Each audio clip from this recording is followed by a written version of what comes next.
So I'm here in Regina, Saskatchewan for a special episode of the Campaign School podcast with John Klein, aka Saskboy, who's running for City Council in Ward 1, is it, here in Regina? That's right. So why did you choose to run for City Council? I think I can do a good job to represent younger people in the city, represent people who have a different way of thinking about technology. Currently, the present council is a bit older, more experienced, you could say, but they maybe lack some of the experiences that I've had growing up with social media. For the last 10 years, I've had a blog, so people can go back and see how I've developed my opinions on the world. Mm-hmm. It's a real example of open government that I can embody. And I understand technology really well, which should come in very handy for a city that is moving into the 21st century in ways that maybe people aren't anticipating. The competitive context of your ward, is there an incumbent and is there any other contenders for City Council who you're competing against? The incumbent isn't running again this year. So the contenders at the moment, there's one fellow who's basically only exists on Twitter. I've never met him yet, and he's not outdoor knocking yet. There's an 18-year-old that just announced on his birthday yesterday, goes to Campbell Collegiate, that's in the ward. There's rumors of another one who's currently serving on the school board. And another person, I think who's escapes my memory. Another person who's the president of a local community association as well.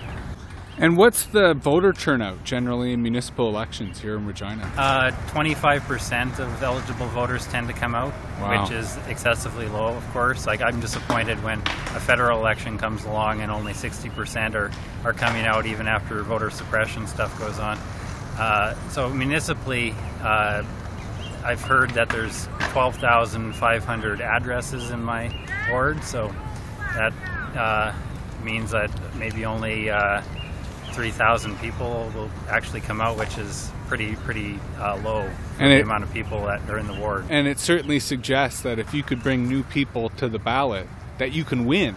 Definitely, just by bringing new people to the ballot. Yeah, I just have to inspire them to believe that I can make this a better city for them. Well, and have you thought, obviously it's still months away, but have you thought about what you'll do in your campaign to get those new voters motivated, to get them interested in municipal politics? Definitely. I'm trying to stay active on both Facebook and Twitter. I'll be outdoor knocking. I've been going to events, and I think I need to find some issues that inspire people to actually come out and support me, mm-hmm, and support a better city too. There's like a big project behind me here.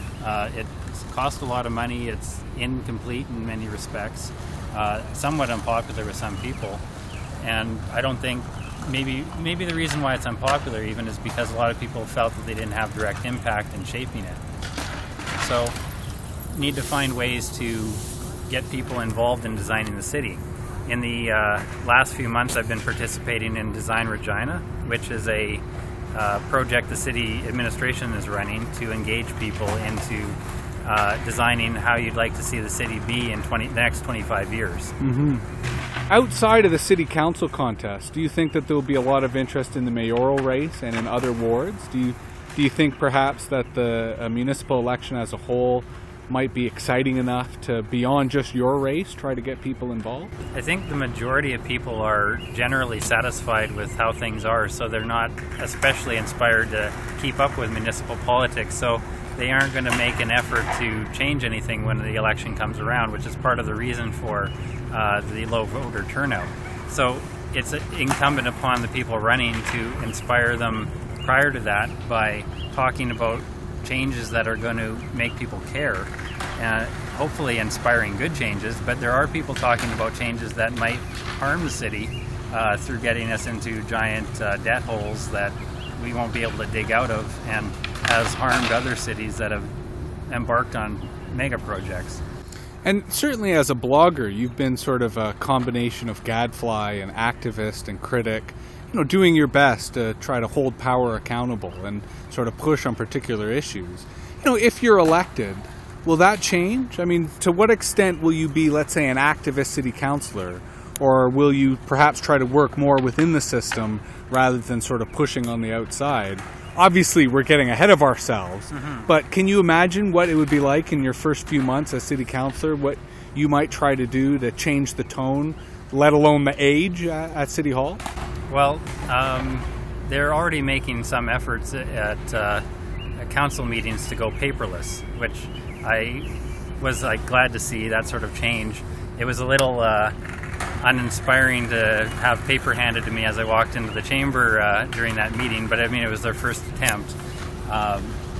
So things that I could do right off the bat would be to encourage the administration to use open source software and offer data openly to the city, so that people who are data mavericks and people able to organize that into more useful ways will be able to create things that we aren't even touching upon now, that we haven't dreamed of. Just a real life example, the bus system now has a GPS thing built in, and there's websites created for that so that people know when the buses are coming. I think it could be improved, and there's probably somebody else in the city who's a programmer who could do that too, and they could do it very easily if that's opened up. And the payment system on the buses could be integrated with the leisure center payment system. There's a lot of efficiencies that you could include. So I mean, yes, I could continue to be a digital maverick, but I think I'll have to work within the system because one person can't change it overnight. But I mean, would you perhaps describe yourself or accept the term that you're the open government candidate for city council? Definitely, yeah. I mean, I've been a copyright detractor for a long time. I proudly admit that I pirate, and I do so with political reasons. It's not that I don't also pay for material to musicians and artists, but I also object to the system as it is right now because I think it harms our culture. And we need to accept that technology is changing our culture from what it's been the last 80 years. You know, when we came into this park to do this interview, you mentioned that there was free Wi-Fi here. And you sort of mentioned it was provided by the province. But to what extent do you think that city council, given that you've almost described yourself as the open government or the internet candidate, to what extent do you think city council should be promoting that type of free, accessible, and public internet use? Definitely promote it.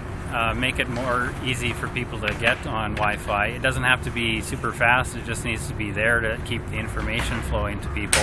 Right now, in the City Hall chamber where they have the council meetings, Wi-Fi isn't open and accessible unless you ask for the password. So it's just an artificial roadblock that doesn't need to be there for people that want to go to City Hall and do their own video clip of it and tell their friends directly about what's happening. There's a few other things I can't think of at the moment. But yeah, I'd want to do a lot more with making technology available for people. Right on. Well, we'll certainly follow your campaign from Toronto and hope that you're able to get elected. Yeah, it would certainly signal, I think, a catalyst that there's sort of a new change to Canadian politics that reflects the new media, reflects those of us who've grown up on the internet. Yeah. And hopefully it'll trigger, you know, other people following your lead, both here in Regina and across the country. Yeah, people who have grown up in a social media aware environment can't be afraid to run for public office. I mean, everybody now, nearly everybody, has a Facebook page. So are we going to tell those people that they can't run for political office and represent people because they have an embarrassing photo from 15 years ago that pops up? We got to get over that gotcha kind of politics so that we don't lose people who are smart and willing to help people in public office, because otherwise, if you eliminate the smart people and the people willing to help, who's going to end up in public office? I think Toronto knows a thing or two about that, right? I think that's a good point to end. Thanks, John. You're welcome.